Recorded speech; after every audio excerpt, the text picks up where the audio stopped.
We'll now recognize the gentleman from South Carolina, Mr. Gowdy, for 5 minutes. Thank you, Mr. Chairman. Administrator Leonhardt, if an agent stateside were soliciting a prostitute that was provided by a drug conspiracy he was investigating, what punishment would you recommend? I can't recommend a punishment. I would just hope that would be thoroughly investigated. And so you're telling me nobody cares what the administrator of the DEA thinks should happen to an agent? You're powerless to express your opinion. You have no First Amendment right when it comes to who works for your agency. I have expressed my opinion in What a was number your of opinion? ways. What did you express? What did you think the proper sanction was? Last year, I sent email and I sent a memo to every employee in DEA and put them on notice that this kind of conduct was not acceptable. My question must have been ambiguous because I wasn't talking about future conduct. I was talking about past conduct. What punishment did you recommend for conduct that happened in the past?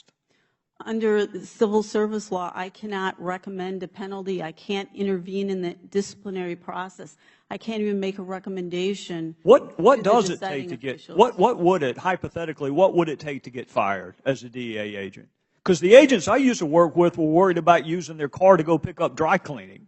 They were actually worried about using their OGV to pick up dry cleaning. They were worried about being disciplined. So apparently that world has changed. Do you know whether any of the prostitutes were underage? I don't know that. Would that impact whatever recommendation you might have in terms of a sanction? I don't recommend the sanction. I can't fire. I can't recommend a penalty.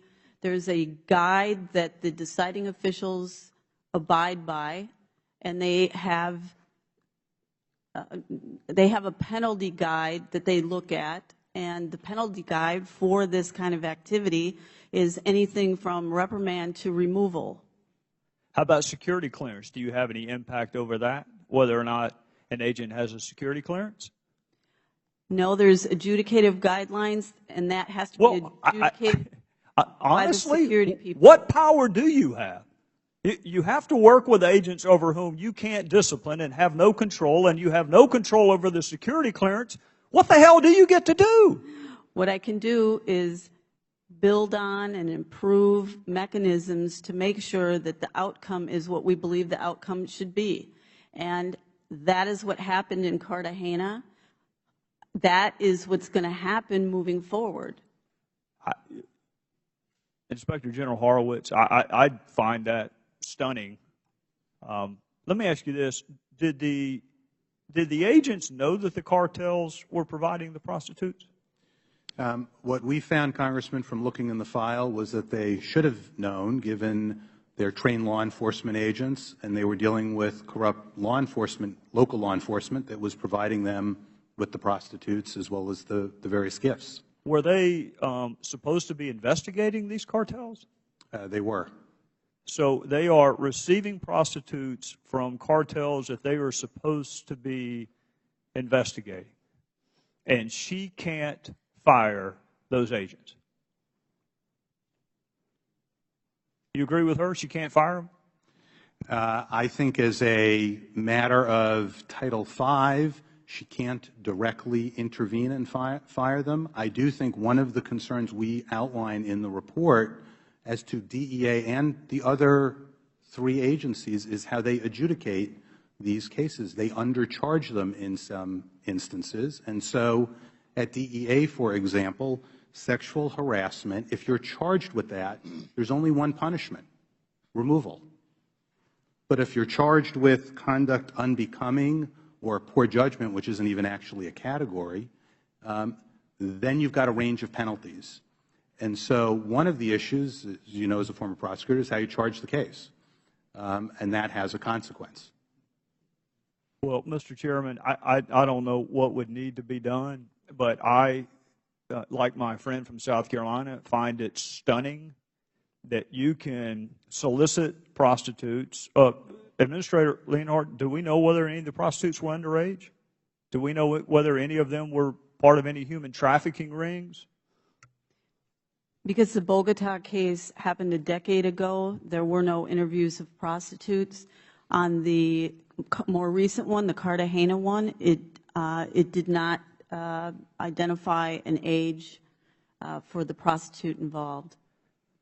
Mr. Chairman, I would just find it impossible to explain to any reasonable-minded person how an agent cannot be disciplined for soliciting prostitutes from drug cartels that they were ostensibly investigating. I find that stunning. If the gentleman will yield, if somebody murdered somebody, could you fire him?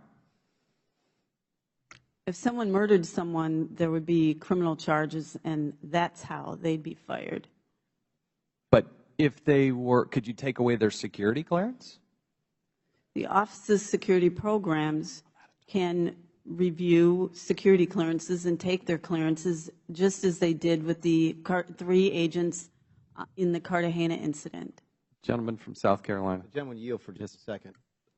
I'm sorry, I heard you say that there's one thing you could actually fire somebody for, which is sexual harassment. So let me see if I get this correct, Mr. Horowitz, Mrs. Leonhardt.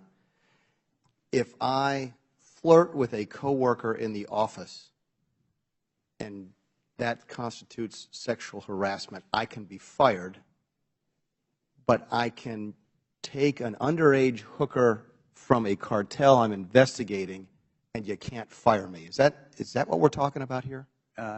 Actually, Congressman, if you charge the offense, removal is a possibility. If you charge something less, conduct unbecoming or poor judgment, you don't charge what actually occurred, that's when the ability to discipline is limited. And that's the concern we found, as you know, in our report.